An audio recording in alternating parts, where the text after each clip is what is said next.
Today we're learning about domain and range of functions. So I'm going to start out by just defining what those are. So domain is the x values. Remember that can also be called input of a,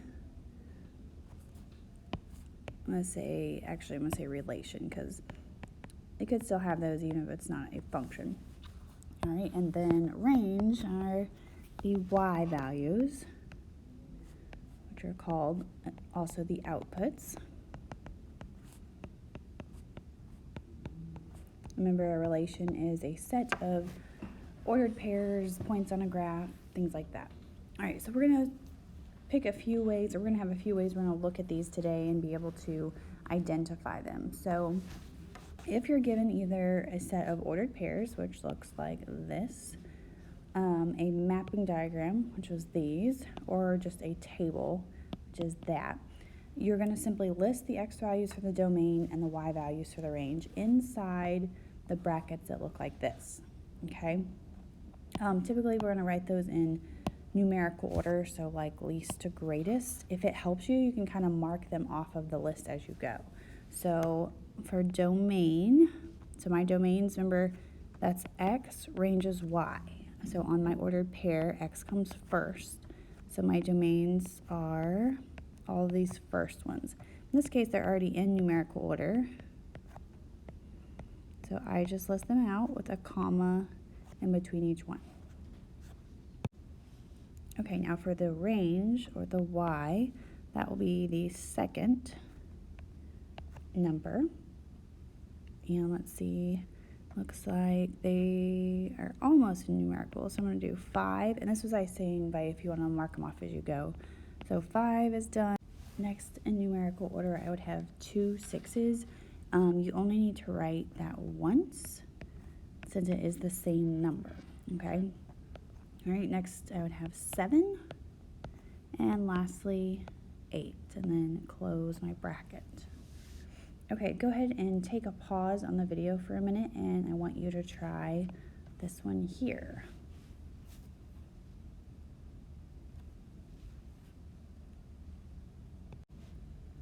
Okay, hopefully you're checking your answer now. You should have gotten for the domain in brackets -2, -1, 0, 1, and 2.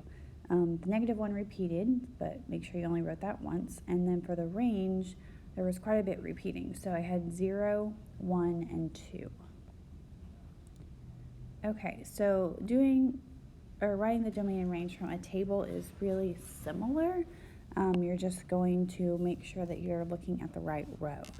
So for domain, they already listed them in numerical order. So it's 0, 1, 2, 3, and 4. Now for the range, or the output, there is only 1. It's just 1 8, so I'll just write it like that. Okay, again, just take a pause on the video and try this one on your own.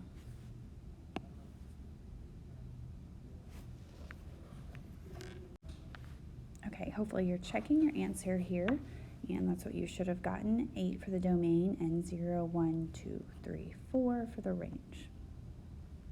All right, now a mapping diagram. If you remember from last lesson, the left side is the x values or the inputs, the right side is the y value or the outputs. So I'm just going to, and these ones are already usually numerical for you, and if they're repeated, it does not write it twice. So for my domain, I have 1, 2, 3. So 3 does occur twice, making it not a function, but I can still write it in here.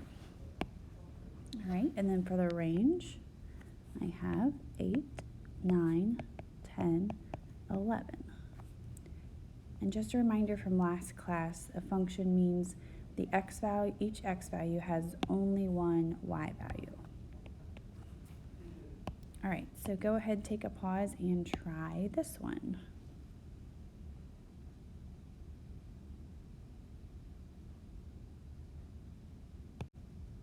Okay, hopefully you're checking your answer.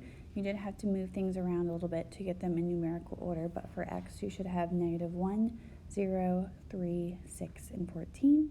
And for y, -5, -2, 0, and 8.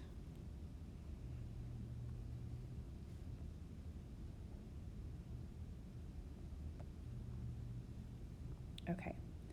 All right, the graph part, make sure you might have to reread this, this part here quite a bit today because the graphs can be a little tricky.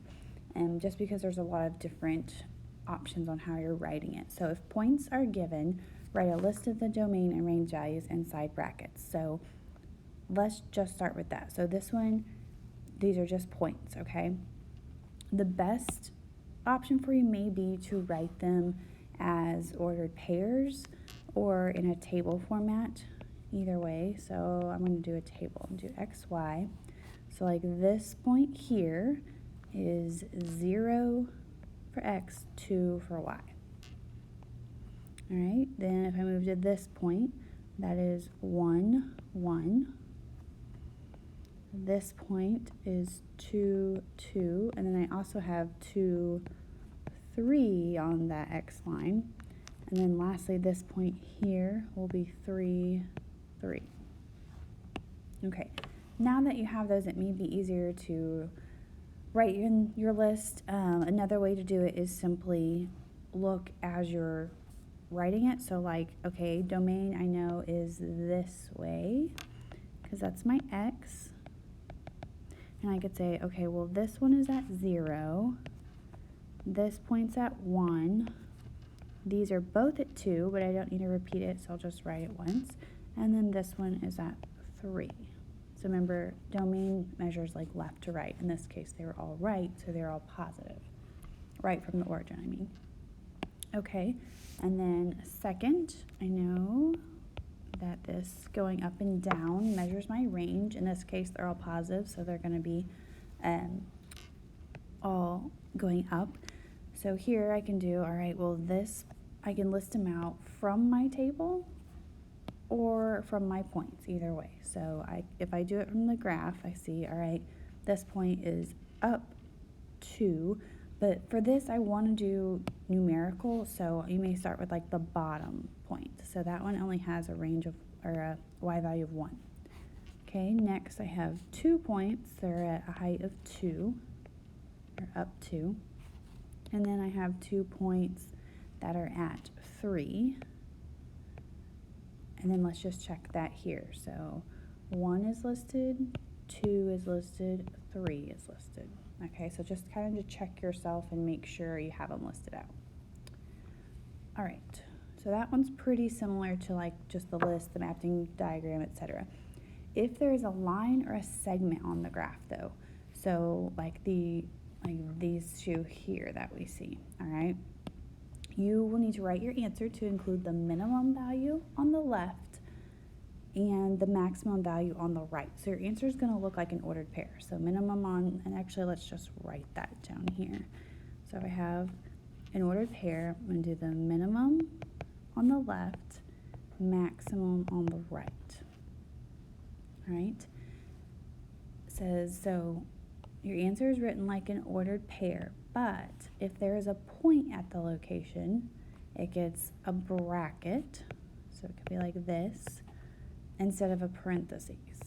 And you could have where like one side of your ordered pair is a bracket with your minimum and the other side maybe has an arrow going, so you get a parenthesis. All right, and this, like I said, this is a little bit tricky, so let's look. I'm still measuring domain and range, so I'm just going to label those real quick. So X is my domain. Oops, spelled that wrong. Okay, so let's start with that. So basically X is measuring how far left and right my graph goes. So this line here, all right, well, it's at 0 and it's going this way. It's covering like 1, 2, 3, etc. And it's also going to the left, -1, -2, -3, etc. So these arrows are what's really important here. Those are showing us that this graph keeps going. And hopefully you're realizing that it's going to get wider. It's going to get wider as it continues on. So really the domain is going to just keep extending left and right. So we're going to write that as there's no stopping point, there's really no starting point for it either. It kind of starts at 0, right? But then it just keeps going. So in this case, it's going to go to positive infinity and all the way left to negative infinity because it does not have a stopping point. So what you're looking at here, when you have the arrows, we're going to write this as an ordered pair with parentheses, okay? Because that shows it's not stopping, it's just going to continue on. So I'm going to write negative infinity would be my minimum on the left, and then positive infinity would be my maximum on the right, since I don't technically have a maximum. Okay, now let's look at the range. So remember, that's my up and down on the graph. So this does have a minimum here. So let's look at that first, our minimum. So where is the bottom of the graph? Well, it's right here, or the line, sorry, not the graph. The bottom is at 0, all right? So that is my minimum. Since that stops there, there's not an arrow continuing on, I'm going to put that as a bracket with my minimum of 0. And then, okay, well, if it has these arrows, it's going to keep going up. So even though these are on, like over here is on the left side of the graph, it's still a positive range, okay? Like that's 4, so is this, etc., okay?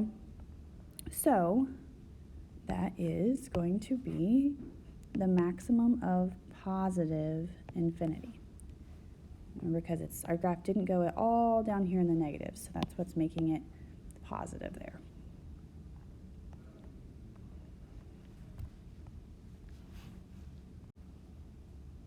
Okay, and our last one here, you may notice initially that it doesn't have the arrows on the line. So I'm looking at this line. All right, so the points, the endpoints there, I mean it does have a stopping point, so I'm going to be using brackets. So let's look at our domain, or our x, first.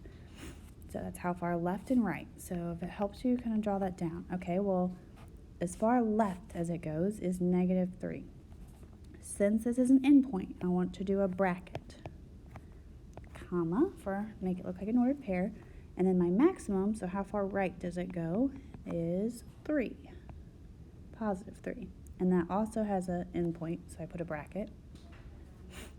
All right, now switching to the range, so how far up and down is it going? So let's look first at how far down. So it looks like the minimum is right here, which is 0. There is no arrow on that point, it's just a point here. So put a bracket. And then how far up does it go? So this line here is my maximum, which is 1, 2, 3. Okay, the last piece we're looking at today is the actual line graphed, and we've already talked about a couple of these, but just showing them a different way that you're going to see on your test and things. So like I said, maximum is going to be that highest point that you're seeing on the graph. So in this case, it would be here. So highest point of the line. And then minimum is going to be the lowest point on the line. So let me just write that. So this is the max here. This would be the minimum here.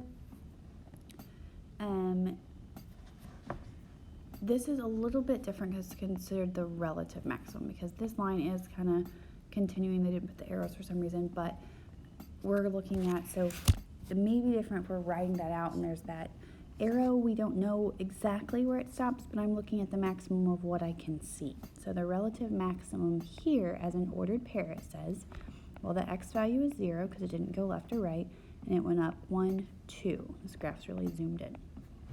All right, the relative minimum has an x value of 2 and a y value of 0.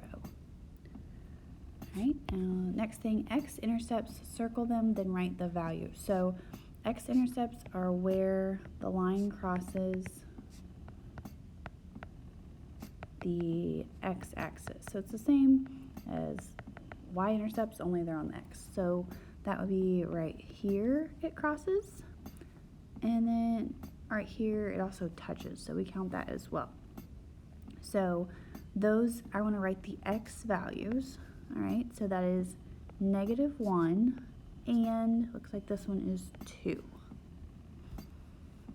All right, the y-intercept says plot the point, then write it as an ordered pair.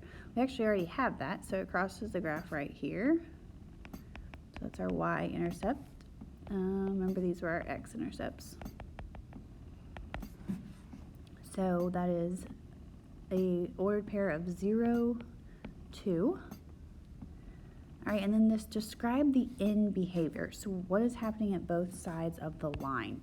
So that's where you want to look at these arrows. So what's going to continue to happen?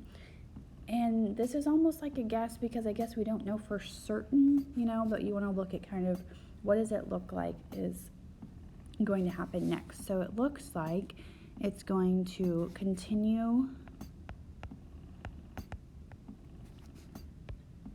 going up on the right side,